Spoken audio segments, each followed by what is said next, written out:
আসসালামু আলাইকুম। বাংলাদেশ বেতার রাজশাহী স্থানীয় সংবাদ পড়ছি রুকসানা আক্তার লাকি।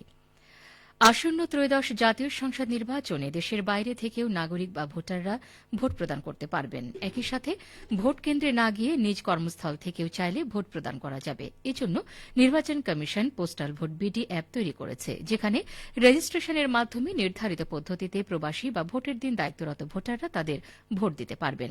রাজশাহী বিভাগের আঞ্চলিক নির্বাচন কর্মকর্তা মোহাম্মদ আনিসুর রহমান জানান, সারা দেশে ১২ লাখ সরকারি কর্মকর্তা ও কর্মচারী রয়েছে। এছাড়াও প্রবাসী বাংলাদেশিরা রয়েছেন দেশের বাইরে। তারা যাতে ভোট প্রদান করতে পারেন, এজন্য পোস্টাল ব্যালট ব্যবস্থা চালু করা হয়েছে। গণভোট ও জাতীয় নির্বাচন সামনে রেখে প্রচারণা চালিয়ে যাওয়া ভোটের গাড়ি নাটোরে প্রামাণ্য চলচ্চিত্র প্রদর্শন এবং সঙ্গীত পরিবেশন করেছে। দেশের চাবি আপনার হাতে প্রতিপাদ্য বিষয়ে আজ শহরের স্বাধীনতা চত্বরে এই আয়োজন অনুষ্ঠিত হয়।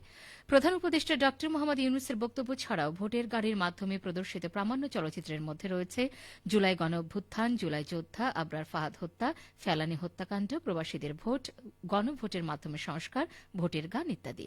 আসন্ন গণভোট ও জাতীয় নির্বাচনকে সামনে রেখে সংস্কৃতি বিষয়ক মন্ত্রণালয় সুপার কারাভান নামে ১০টি গাড়ির বহর গত ২২ ডিসেম্বর যাত্রা শুরু করে।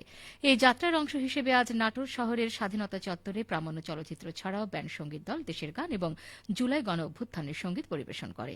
তীব্র শীত উপেক্ষা করে প্রচুর দর্শনার্থী এসব চলচ্চিত্র ও সঙ্গীত উপভোগ করেন। এর আগে গত ২৭ থেকে ২৯ ডিসেম্বর জেলার ৬টি উপজেলা পর্যায়ে ভোটের গাড়ি চলচ্চিত্র প্রদর্শন করে। নওগাঁয় ত্রয়োদশ জাতীয় সংসদ নির্বাচন ঘিরে উৎসবের আমেজ তৈরি হয়েছে।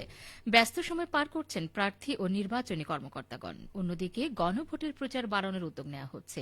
এ নিয়ে এখন শুনুন একটি বিশেষ প্রতিবেদন।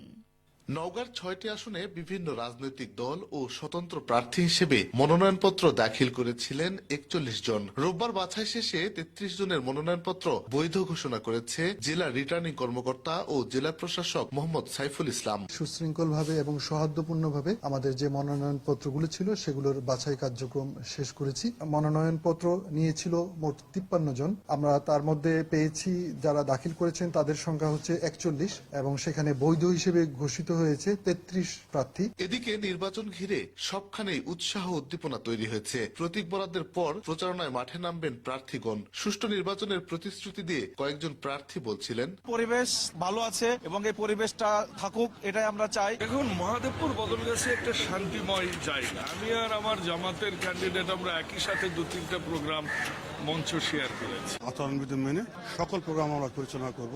আমার মনের থেকে ইচ্ছা যে ৬ জন প্রার্থী এখানে দিয়েছে, জনগণ যাকে সমর্থন দেবে সে নির্বাচিত হয়। জাতীয় সংসদ নির্বাচনের পাশাপাশি একই দিনে অনুষ্ঠিত হবে গণভোট। এ বিষয়ে ভোটারদের অবগত করতে ব্যাপক প্রচারণা চালানো হচ্ছে, যেমনটি বলছিলেন জেলা নির্বাচন কর্মকর্তা আব্দুল মোত্তালিব। গণভোটের বিষয়টি অবহিত করার জন্য আমরা আরো ব্যাপক প্রচারের পরিকল্পনা নিয়েছি। লোকেশন চিহ্নিত করে বিভিন্ন জায়গায় এই প্রচারণা চালানো হচ্ছে। প্রার্থীরা যদি এই গণভোটের বিষয়টি সরাসরি সকল ভোটারকে এটা বলে, তাহলে এটা বেশি কার্যকর হবে। আগামী ২১ জানুয়ারি প্রার্থীদের প্রতীক বরাদ্দ। ১২ ফেব্রুয়ারি সকাল ৭:৩০ থেকে একটানা বিকেল ৪:৩০ পর্যন্ত ভোট গ্রহণ করা হবে। শফিক ছোটন, নওগাঁ জেলা সংবাদদাতা, বাংলাদেশ বেতার, রাজশাহী। চাঁপাইনবাবগঞ্জে গত ২৪ ঘণ্টায় নতুন করে ডায়রিয়ায় আক্রান্ত হয়েছেন ৬৯ জন। তাদের মধ্যে ২৫০ শয্যা বিশিষ্ট জেলা হাসপাতালে ৪৫ জন, শিবগঞ্জ উপজেলা স্বাস্থ্য কমপ্লেক্সে ৩ জন, গোমস্তাপুর উপজেলা স্বাস্থ্য কমপ্লেক্সে ৮ জন, নাচল উপজেলা স্বাস্থ্য কমপ্লেক্সে ৫ জন ও ভোলাহাট উপজেলা স্বাস্থ্য কমপ্লেক্সে ৮ জন রোগী ভর্তি হয়েছেন। সিভিল সার্জন অফিসের প্রতিদিনের ডায়রিয়া বিষয়ক প্রতিবেদনে আজ এই তথ্য নিশ্চিত করা হয়েছে। জেলা হাসপাতাল থেকে জানানো হয়, শীতে ডায়রিয়ার প্রকোপ বৃদ্ধি পেয়েছে। ডায়রিয়ায় আক্রান্ত হলে সময়ক্ষেপণ না করে আক্রান্ত রোগীকে দ্রুত হাসপাতালে ভর্তির পরামর্শ দিয়েছেন তারা। বগুড়ার সরকারি শাহ সুলতান কলেজের শিক্ষার্থীদের যাতায়াত সংকট নিরসনে শিক্ষার্থীবাহী বাস দেওয়ার সিদ্ধান্ত নিয়েছেন বিএনপির ভারপ্রাপ্ত চেয়ারম্যান তারেক রহমান। সামাজিক যোগাযোগ মাধ্যমে শিক্ষার্থীদের পরিবহন সংকটের বিষয়টি জানতে পেরে তিনি এই উদ্যোগ নেন। আজ বিষয়টি নিশ্চিত করেন বগুড়া জেলা ছাত্রদলের সভাপতি হাবিবুর রশিদ সন্ধান। তিনি জানান, এর আগে সরকারি আজিজুল হক কলেজে তারেক রহমানের পক্ষ থেকে ফ্রি ওয়াইফাই সুবিধা দেওয়া হয়। এরপর সরকারি শাহ সুলতান কলেজের শিক্ষার্থীরা সামাজিক যোগাযোগ মাধ্যমে তাদের কলেজে আসা যাওয়ার জন্য পরিবহন সংকটের কথা তুলে ধরে দাবি জানায়। শিক্ষার্থীদের সেই পোস্ট তারেক রহমানের নজরে এলে তিনি দ্রুত সাড়া দিয়ে শিক্ষার্থীদের জন্য বাস দেওয়ার বিষয়টি নিশ্চিত করেন। সিরাজগঞ্জের উল্লাপাড়ায় বড় বীজতলা প্রস্তুত করছে কৃষকেরা। শৈত্যপ্রবাহ থেকে রক্ষায় পলিথিনে ঢেকে রাখা হচ্ছে এসব বীজতলা। উপজেলা কৃষি অফিস সূত্রে জানা যায়, আগামী বড় মৌসুমে সিরাজগঞ্জের উল্লাপাড়া উপজেলার বিভিন্ন স্থানে ৩০,৩৭০ হেক্টর জমিতে বোরো ধান আবাদ করার লক্ষ্যমাত্রা নির্ধারণ করা হয়েছে। এ লক্ষ্য পূরণে উপজেলাটিতে বীজতলা লক্ষ্যমাত্রা রয়েছে ১,৯৭৫ হেক্টর জমিতে। ইতিমধ্যেই বীজতলা লক্ষ্যমাত্রা পূরণ হয়েছে।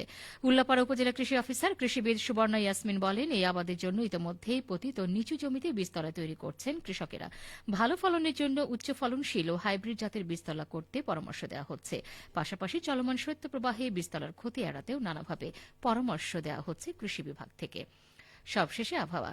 আজ রাজশাহীতে সর্বোচ্চ তাপমাত্রা ছিল ১৪.৮ ডিগ্রি এবং সর্বনিম্ন ১০ ডিগ্রি সেলসিয়াস। বিকাল ৩টায় বাতাসে আপেক্ষিক আর্দ্রতার পরিমাণ ছিল ৭৬%। রাজশাহী পার্শ্ববর্তী এলাকায় আজ সূর্যাস্ত সন্ধ্যে ৫টা ৩০ মিনিটে। সংবাদ শেষ হল। আমাদের পরবর্তী স্থানীয় ইংরেজি সংবাদ সন্ধ্যে ৬টা ৫ মিনিটে।